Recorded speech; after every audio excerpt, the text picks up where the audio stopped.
करनी पड़ती होती है। प्लीज सर क्या दलितों को यहाँ भी बोलने की इजाजत नहीं?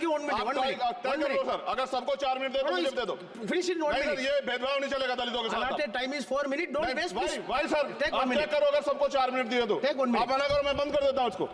क्या दलितों को सबसे आखिरी में नंबर मिलेगा और बोलने का मौका मिलेगा? क्या मजाक कर रहे हैं सर आप? नो, ये all independent people are having only 4 minutes. You take sir, independent में अपनी पार्टी का मेंबर हूँ सर, और जीत के आया हूँ सर, किसी के दया में नहीं आया।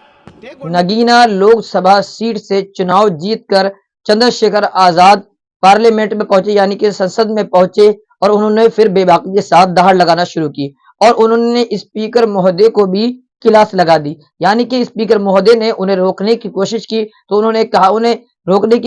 तो उन्होंने कहा क्या दलितों को यहाँ भी बोलने का अधिकार नहीं है? दलितों के साथ में देश भर में क्या हो रहा है आप बाखूबी जानते हैं। क्या एक दलित को पार्लियामेंट में बोलने की इजाजत नहीं? किया मैं किसी के उस पर नहीं आया हूं, बल्कि अपनी पार्टी के दम पर और खुद जीत हासिल करके इस पार्लियामेंट के अंदर आया हूं, किसी के उससे नहीं आया हूं। क्या कुछ कहा है चंद्रशेखर आजाद ने? इस वीडियो को आप तमाम लोगों को जरूर देखना चाहिए और तमाम लोग देखने के बाद अपनी राय कमेंट बॉक्स में जरूर दें। आपसे गुजारिश करते हैं कि आप इस वीडियो को आखिर तक जरूर देखें कि चंद्रशेखर आजाद ने क्या क्या मुद्दे, क्या क्या बातें गिनाने की कोशिश की है, किस तरीके से दलितों के साथ, किस तरीके से मुसलमानों के साथ, या किस तरीके से और जाति के लोग हैं उनके साथ देश भर में क्या कुछ हो रहा है। तमाम मुद्दे, तमाम बातें संसद के अंदर गिनाने की कोशिश की है चंद्रशेखर आजाद ने। आप इस वीडियो को आखिर तक जरूर देखें।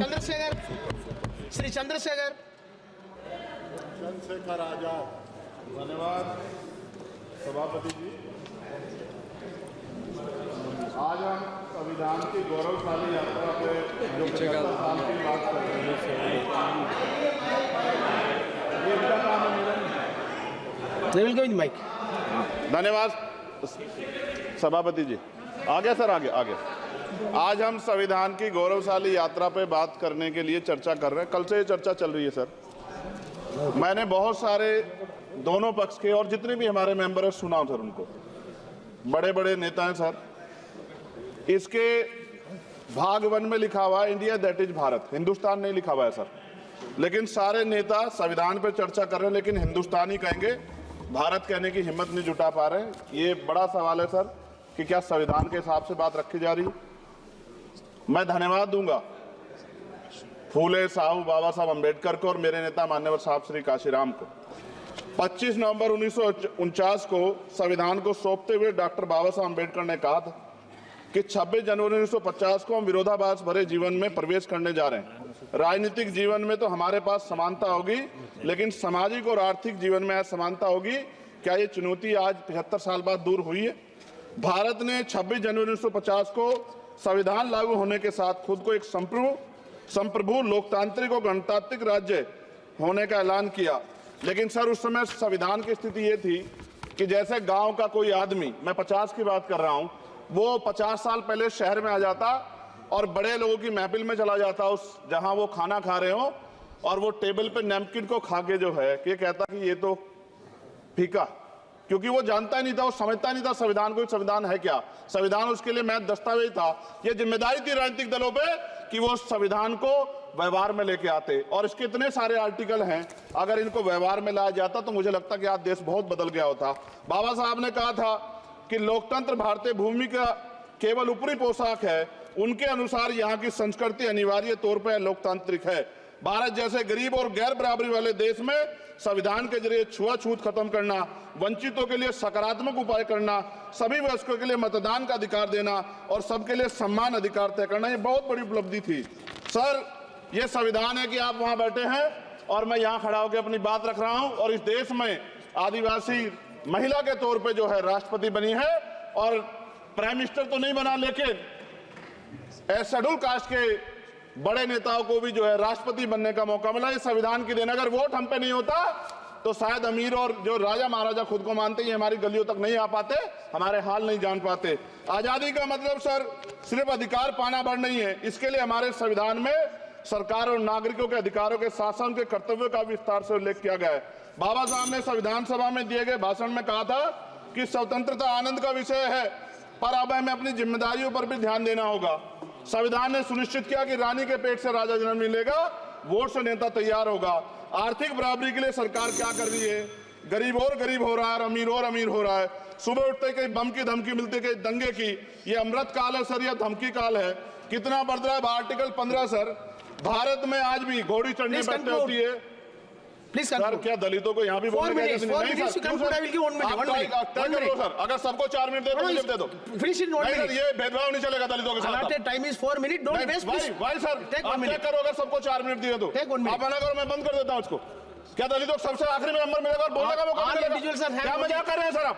No, ये all independent people are having only 4 minutes. You take. Sir 1 minute. Independent No में अपनी problem. पार्टी का मेंबर हूँ सर, और जीत के आया हूँ सर। किसी की दया बनी आया यहाँ। Take 1 minute and finish. Sir कल भी बोले तो एक दलीय पार्टी के लोग। आप मौका दो सर। मूछे रखने पर हत्या होती है, महिलाओं पे, छोटे मासूम बच्चों पर रेप हिंसा होती है। एनसीआरबी का डाटा देकर डर लगेगा।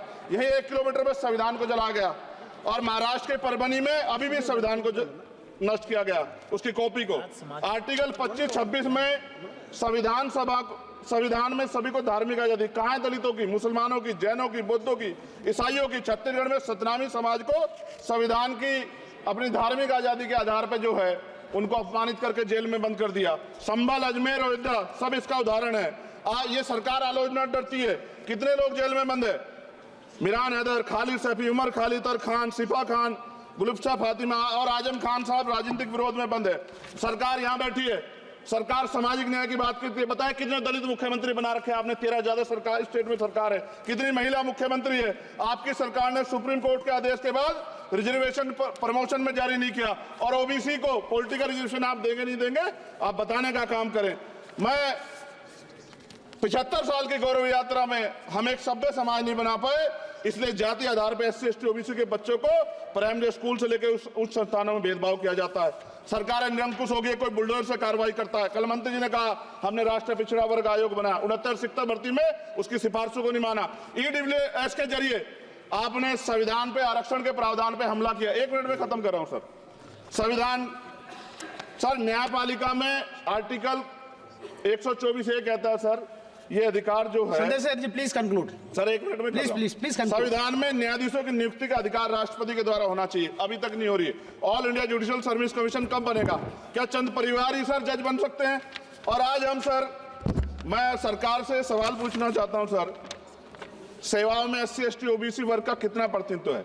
भारत सरकार के मंत्रालयों के अधीन PSU में, बैंकों, बीमा कंपनियों में और स्वच्छता संस्थानों में आउटसोर्स तथा कॉन्ट्रैक्ट पर वर्तमान कार्यरत कर्मचारी कुल कितनी संख्या है? आउटसोर्स और कॉन्ट्रैक्ट में कार्यबल SC ST OBC कितना प्रतिशत है? निजी क्षेत्रों में कार्यरत कर्मचारी, उनके SC ST OBC की वर्ग लाभ। सर खत्म कर, लास्ट पॉइंट सर, मैं फिर स्पष्ट तौर पर कह रहा हूं सर, यहां बैठे SC और OBC के मेंबर से कह रहा हूं सर, उनको सामाजिक जिम्मेदारी का ध्यान भी रखना चाहिए। पार्टी के प्रति वफादारी के साथ साथ अपने वर्गों के प्रति ईमानदारी भी रखनी चाहिए। ईमानदारी नहीं होगी तो इन वर्गों का भला नहीं हो सकता, और हमें बहुत सरकारों से उम्मीद नहीं है। उम्मीद करता हूं आपने इस वीडियो को देख लिया होगा। देखा आपने कि चंद्रशेखर आजाद ने क्या कुछ कहा है। आप चंद्रशेखर आजाद की बात से कितना सहमत है हमें कमेंट बॉक्स में जरूर बताएं, और इस तमाम मामले पर क्या कुछ सोचते हैं ये भी कमेंट में जरूर बताएं। वीडियो को आखिर तक देखने के लिए आपका तहे दिल से शुक्रिया। चैनल पर पहली मर्तबा है तो चैनल को सब्सक्राइब करके बेल आइकन को जरूर प्रेस करें, ताकि हर नई आने वाली वीडियो की नोटिफिकेशन आप तक जरूर पहुंच सके। फिर मिलते हैं अगली वीडियो, जब तक के लिए अपना और अपने परिवार का ख्याल रखें। अल्लाह हाफिज।